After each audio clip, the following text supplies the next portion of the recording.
তো প্রিয় বন্ধুরা, নিশ্চয়ই আপনারা ভালো আছেন। তো দেখুন কি কথা কম, লাইভ ভ্যালু এত কতই কিছু করি না।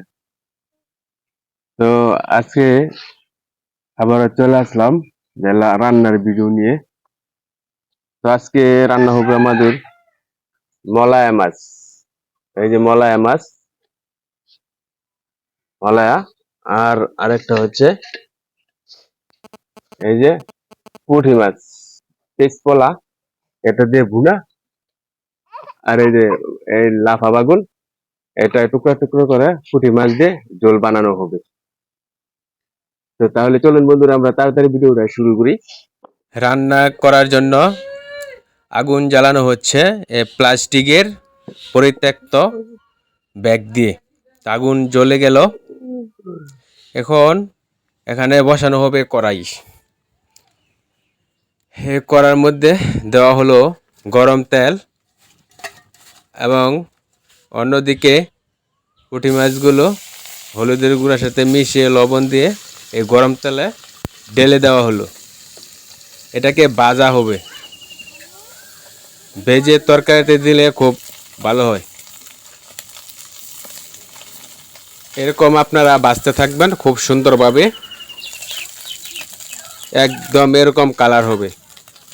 আর যখন ভাজা হবে একটা পাত্রের মধ্যে নামিয়ে নেবেন। তারপর আবারও তেল দিবেন।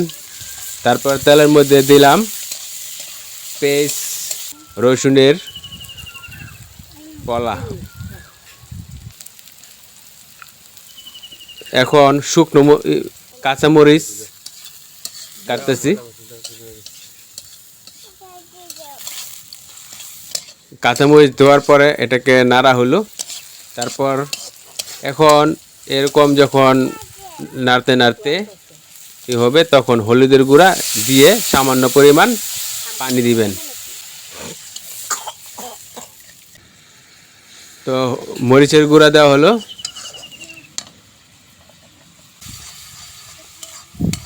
তো এখন দেখুন লাইভের কি অবস্থা। আম খাইতে খুবই পটু। আর এদিকে রান্নার কাজ এগিয়ে চলছে। এখন এখানে দেওয়া হলো গুঁড়া মাছ, মলায়া মাছ। মলায়া মাছের ভুনা হবে আজকে। এই যে পানি দিলাম। আর রান্না করতেছে কিন্তু লাইভের মা। আমরা এটা গাছের লাকড়ি কেটে শুকিয়ে রান্না করতেছি। সকালবেলা গ্রামীণ পরিবেশে রান্নাটা কিন্তু দারুণ হচ্ছে।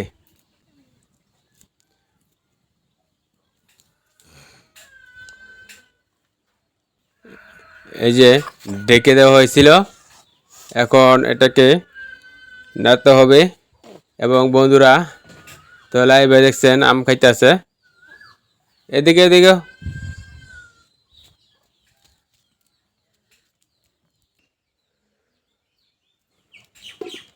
তো মাটির চুলার রান্না কিন্তু গ্যাসের চুলা যাইতে একটু ভালো হয়। তো একটা তরকারি রান্না হয়ে গেল, যেটা ওই যে মলায়া মাছের বুনা। এই যে আপনারা দেখুন। তো এখন রান্না হবে লাফা বাগুন দিয়ে, পুঁটি মাছ দিয়ে ঝোল।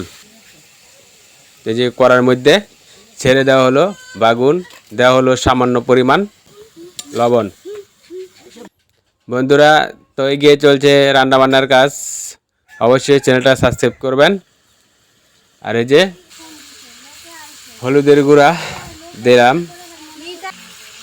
দিলাম সামান্য পানি।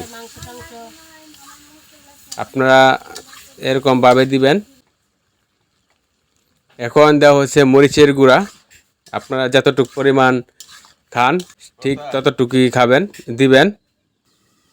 আর এরকম ঢেকে দেওয়ার পরে কিছুক্ষণ পরে উঠাবেন। ওঠায় এরকম নাড়তে থাকবেন যাতে পুড়ে না যায়। তো এই যে পানি দিলাম। তো চাইলে আপনারা আরও পানি দিতে পারেন। তারপরে যে পুঁটি মাছ দিয়ে দিলাম। তো এই রান্নাটা কিন্তু শেষ পর্যায়ে চলে আসলো। তো বন্ধুরা, আপনারা লাইক শেয়ার করবেন,